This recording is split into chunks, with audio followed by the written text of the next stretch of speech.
وبعد أيام رجعت الأميرة للغابة، وفي الطريق وجدت بنات عمها جالسات على الأرض وهن يتضورن من الجوع بعد أن نفذ طعامهم.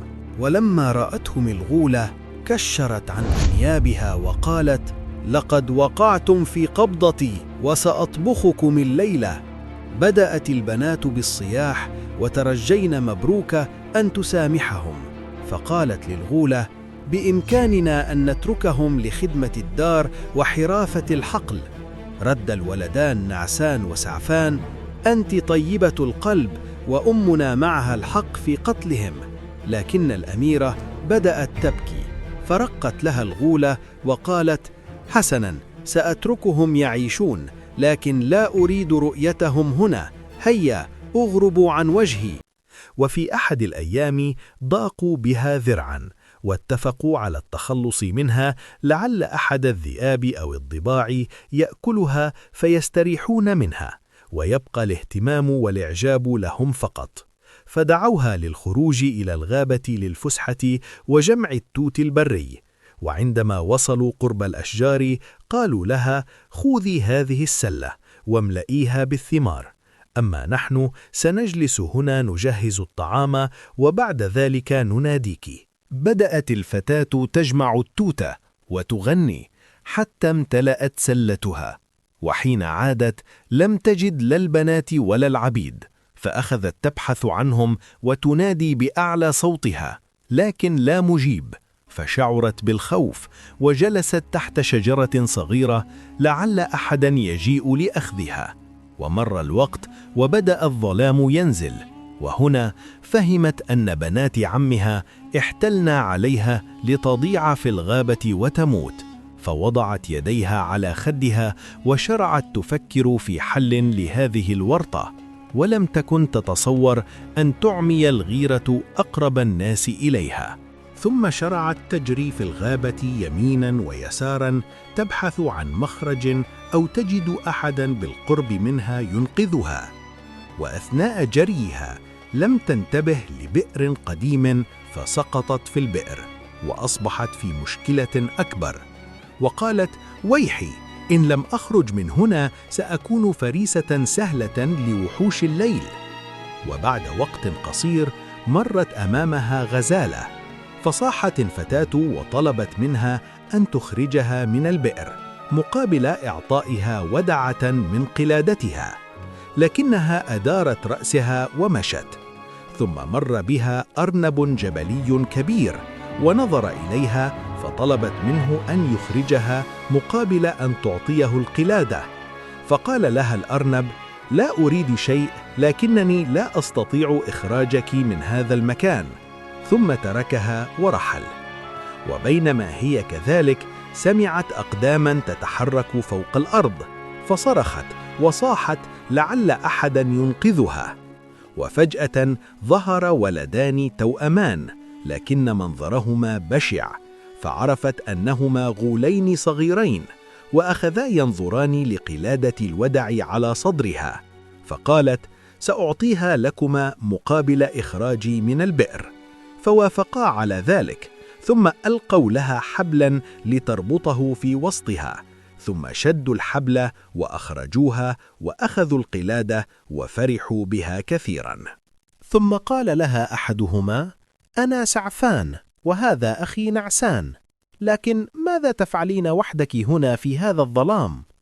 فقصت عليهما ما حدث لها مع بنات عمها، وأنها تشعر بالجوع والبرد، فقالا لها: إن بقيت هنا فلن تعيشين حتى الصباح، وبعد قليل ستخرج الذئاب وتبدأ في العواء، لكن تعالي معنا وسنقنع أمنا الغولة بالبقاء معنا في كوخنا. لما وصلوا إلى الكوخ وجدوا الغولة تجمع البيض من قن الدجاج، وكان كثيرا جدا، وحين رأتهما قالت: لا أعرف ماذا حدث ليزداد الخير هذه الليلة. رد سعفان: قد يكون ذلك بفضل تلك البنت. صاحت الغولة: ويحك، عن أي بنت تتحدث؟ وهنا دخلت مبروكة وقالت: أنا يا خالة. فتعجبت من جمالها الباهر وقالت: لا شك أنك جائعة، ادخلي وسأطبخ لكم العشاء.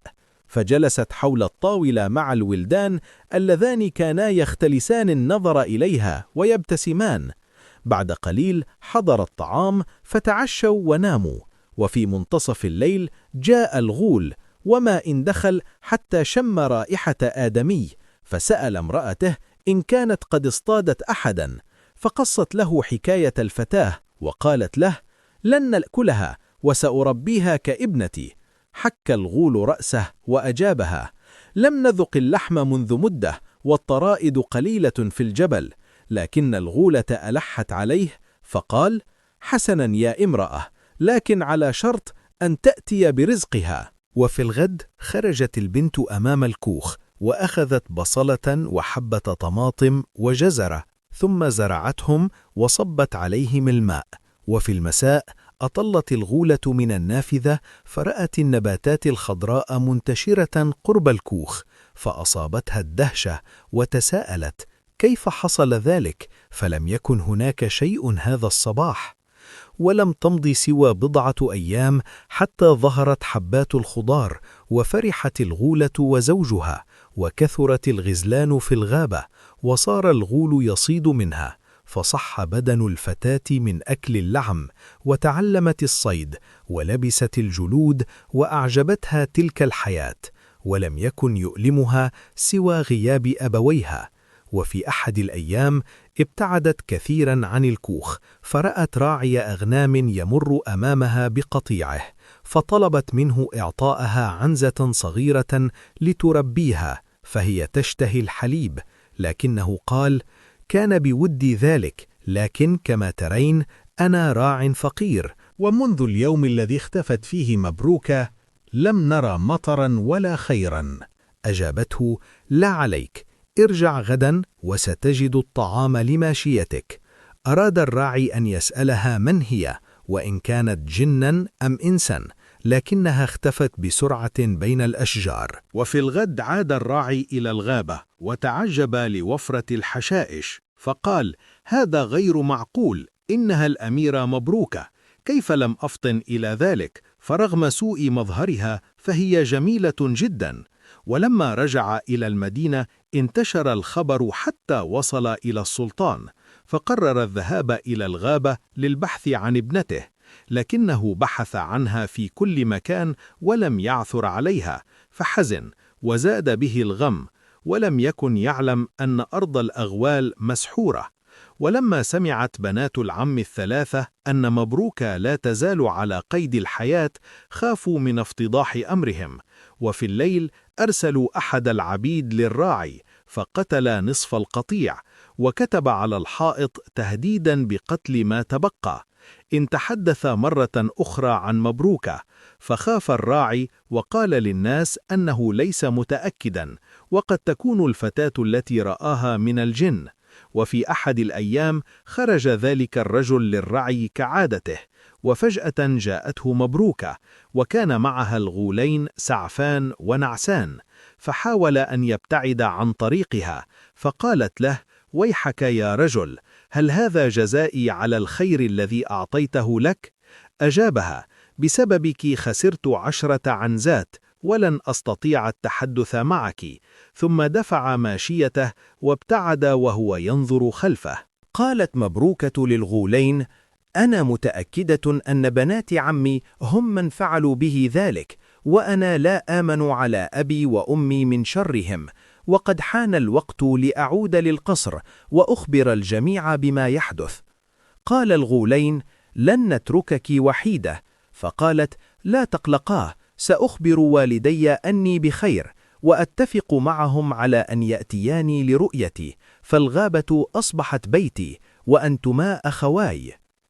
اتبعت الفتاة الراعي من بعيد حتى وصل قرب المدينة، وكانت الفتاة تضع علامة على الأشجار لتعرف طريق العودة. مشت قليلا فوجدت امرأة تجفف ملابسها في الشمس، فسرقت عباءة التحفت بها، ثم غطت جبهتها. بعد ذلك اندست وسط الناس، ودخلت من بوابة المدينة دون أن يسألها أحد. ثم فكرت في الطريقة التي ستدخل بها القصر، فهي تعرف خبث بنات عمها، ولا شك أنهم دسسن أعوانا يراقبون الداخل والخارج. ثم تذكرت أن أباها السلطان يحب التفاح، فنزلت إلى السوق وأخذت تتجول، حتى وجدت رجلا عجوزا أمامه عربة وينادي على التفاح، فتوقفت أمامها، فهذا هو النوع الذي يحبه أبوها، لكن كيف ستشتري التفاح وليس معها مال؟ وفجأة شاهدت ولدا فقيرا رث الملابس يقترب من العربة ويطلب تفاحة لأمه المريضة، لكن البائع كان بخيلا وطرده دون رحمة، فجلس الولد في ركن يبكي. تألمت الفتاة لبكائه وقررت تلقين البائع درسا لن ينساه، فقالت للولد: سأسرق تفاحة وأهرب بها، وعندما يجري البائع خلفي اذهب وخذ سلة مليئة بالتفاح، ثم انتظرني في ركن بعيد وسآتي إليك ونقتسم التفاح. فمسح الولد دموعه، ثم أخبرها أن اسمه حسن، وهو يعيش مع أمه المريضة وليس لهم مال، وستفرح كثيرا بهذا التفاح. انطلقت الفتاة وسرقت تفاحة من البائع وجرت، فأسرع البائع خلفها وهو يسب ويلعن، لكنه سقط في الأرض ولم يلحق بها، فشمت حسن فيه وأخذ السلة ثم اختفى في أحد الأزقة. وبعد قليل جاءته الفتاة واقتسما التفاح، ثم سألته إن كان يعرف طريق القصر، فقال لها: نعم أعرف مكانه. وبينما هو يمشي قال لها: أنت الأميرة مبروكة، أليس كذلك؟ أجابته: نعم، وليبقى الأمر سرا بيننا. ولما وصلا القصر طلبت منه أن ينتظرها، ثم اقتربت من أحد الحراس وقالت له: أنا فلاحة، ولقد قطفت لمولاك السلطان هذه الثمار من بستاني، فأدخلها إليه. فأخذ الحارث التفاح ودخل به إلى القصر. قالت الفتاة في نفسها: لما يرى أبي هذه التفاحات الفواحة سيعرف أني من أرسلتها إليه ويخرج للقائي. في ذلك الوقت خرجت بنات العم الثلاثة إلى شرفة القصر، فرأين بنتا واقفة قرب الباب، فقالت إحداهن: ماذا تفعل هذه المتشردة هنا؟ وكيف سمح لها الحراس بالاقتراب؟ لكن الطقس في ذلك اليوم كان حارا، فخلعت الأميرة العباءة عن رأسها وتطاير شعرها الذهبي، فصاحت البنات في وقت واحد: إنها مبروكة! ثم صاحوا في العبيد أن يقبضوا عليها ويرموها في قبو القصر. كان حسن جالسا من الجهة المقابلة للقصر، وفجأة رأى العبيد يتسللون وراء مبروكة، فقال لها: اهربي بسرعة، هيا!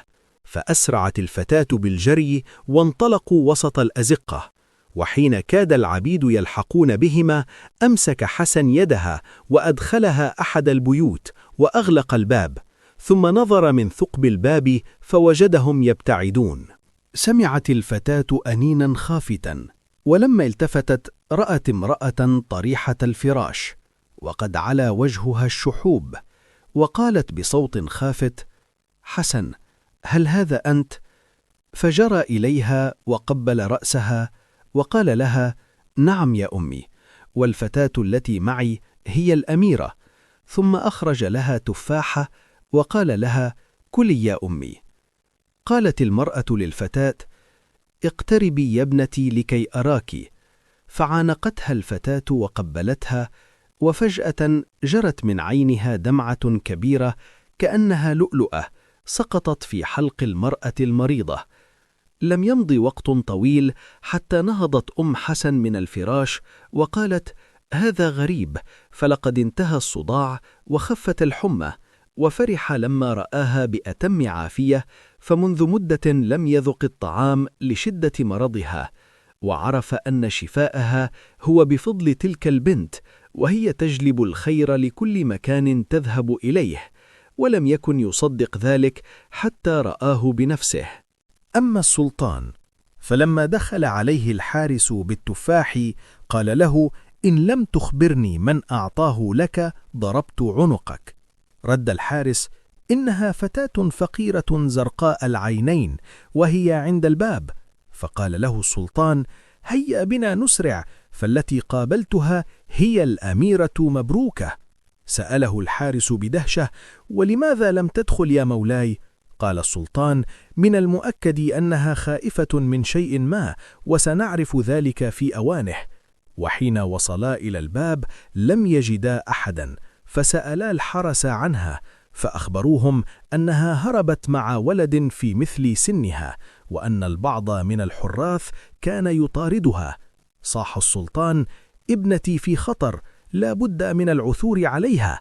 ثم أرسل جنوده في المدينة ليبحثوا عنها. أما البنات الثلاثة فشعروا بالخوف بعد أن صار الجميع يبحث عن الأميرة، وعرفوا أنه عاجلا أم آجلا ستتوجه لهم أصابع الاتهام، فأعطوا العبيد مالا وطلبوا منهم الرحيل بعيدا. جاء حسن لمبروكة وقال لها: كل المدينة تبحث عنك، وأرى أن تبقين مختفية هنا، فما دامت بنات عمك في القصر فذلك المكان ليس آمنا، ولا بد من تدبير حيلة للانتقام منهم، لكن في انتظار ذلك يجب أن نأكل ونشرب. قالت مبروكة: الله كريم وسيرسل لنا الرزق. وفي المساء دقت عليهم أحد الجارات وقالت لحسن: سمعت أن أمك قد شفيت، وأريدك أن تدلني على الطبيب الذي عالجها. فقال لها: لقد علمني أبي الطب، وصنعت لها دواء كان فيه الشفاء. ثم نظر في عينيها وقال: لقد عرفت مرضك، وسأعطيك مشروبا يشفيك بإذن الله. ثم خلط قطرة من دموع الأميرة مع ماء الزهر، وفي الغد شفيت الجارة وحملت له سلة فيها دجاجة و10 بيضات.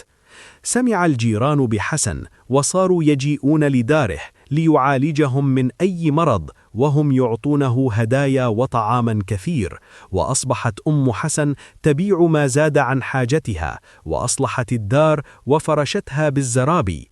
ولم يمضي وقت طويل حتى ذاع خبر حسن ابن سالم الطبيب الذي يداوي المرضى. وفي أحد الأيام مرض السلطان من كثرة الحزن على ابنته، وجاء الأطباء ووصفوا له الأدوية والأعشاب، لكن حالته لم تتحسن، وخافت عليه زوجته وقالت له: هناك ولد اسمه حسن، يقول الناس أنه بارع في الطب رغم صغر سنه، وكل فقراء المدينة يقصدونه لأنه لا يطلب مالا، سنذهب إليه فلن نخسر شيئا.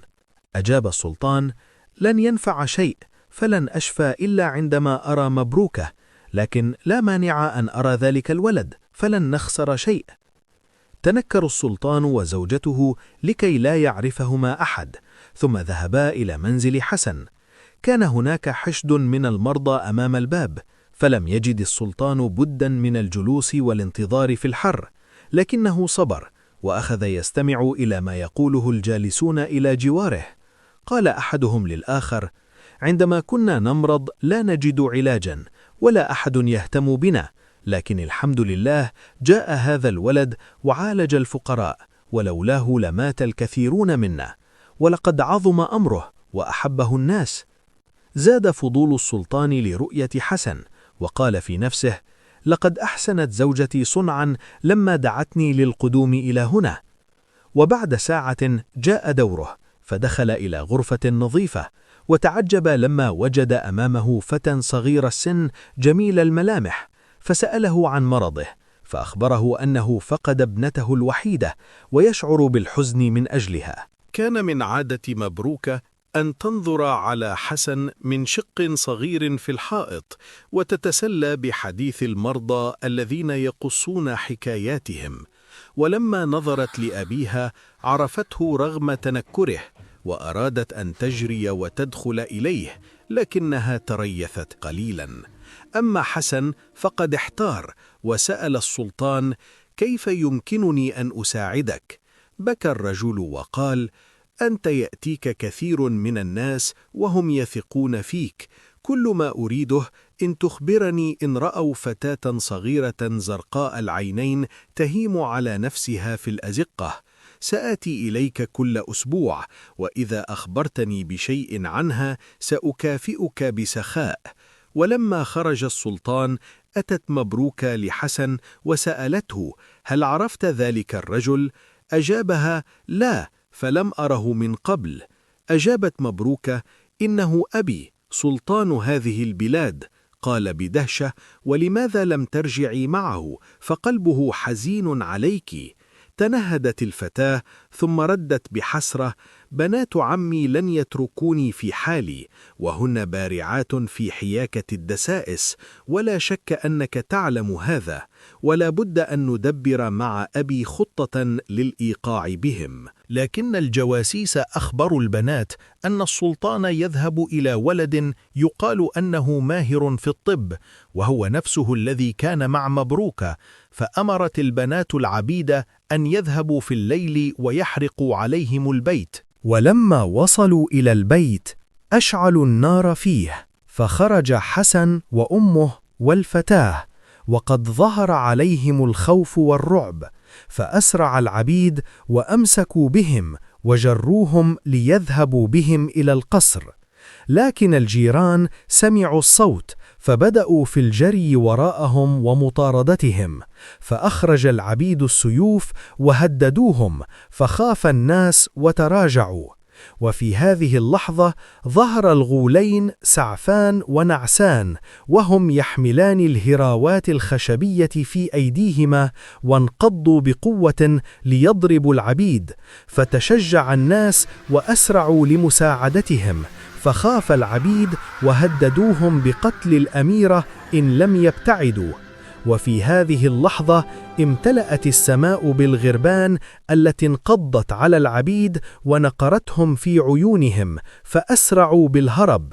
فصاحت الفتاة: سعفان ونعسان، لقد وصلتما في الوقت المناسب. فقالوا لها: لقد خرجنا مع أمنا للبحث عنك، ووجدنا الراعي وتأكدنا أنك رجعت إلى المدينة، وعندما وصلنا شاهدنا النار وسمعنا الصياح، وهكذا وجدناك، وأمي هي من أطلقت الغربان. ثم ظهرت امرأة ضخمة أزاحت نقابها، فعانقت الأميرة بحنان وعاتبتها: كيف تتركيني يا ابنتي وتذهبين؟ هل هذا جزاء كرمي معك؟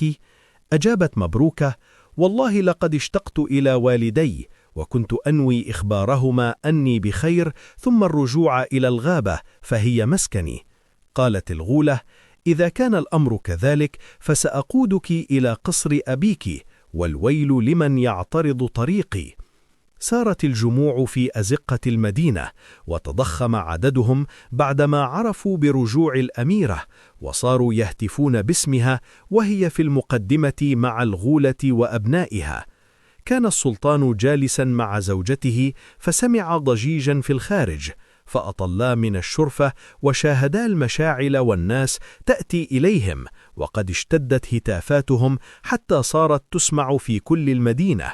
وفجأة دخل الحرس وهم يركضون، وقالوا له: إنها الأميرة مبروكة، وقد جاءت تحميها الناس والأغوال، فقد حاول بعض أهل القصر قتلها.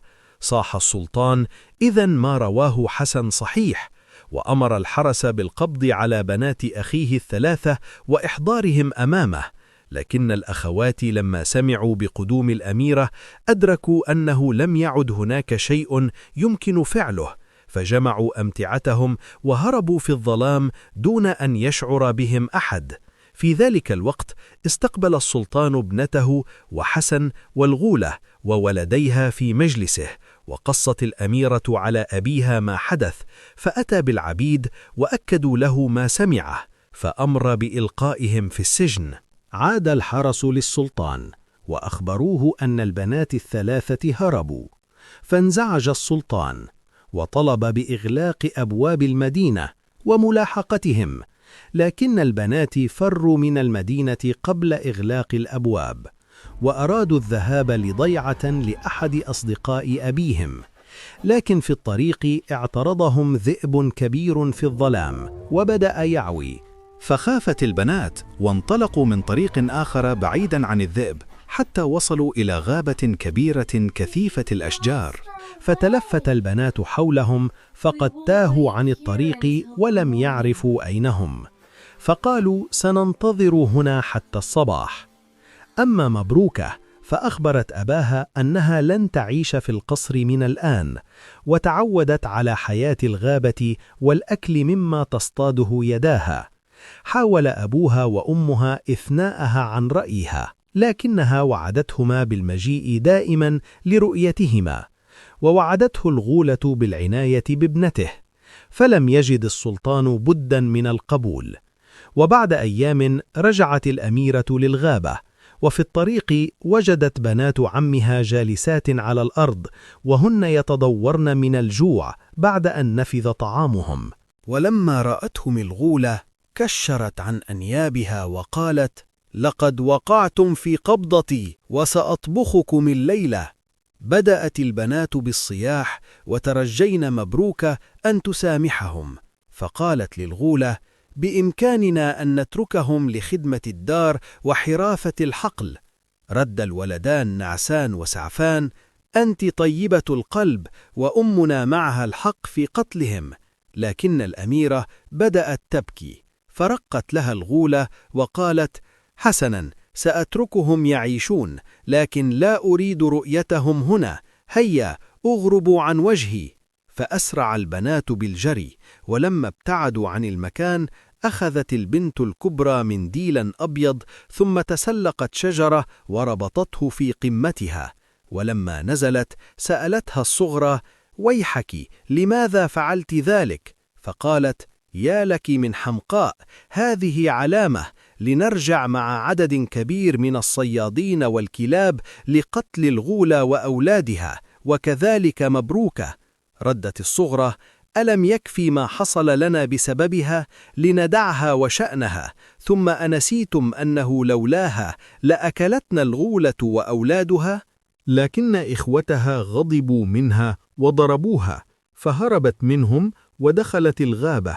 قالت الكبرى لأختها: سنتركها هناك، فلسنا في حاجة إليها. ثم تركوها وأكملوا طريقهم.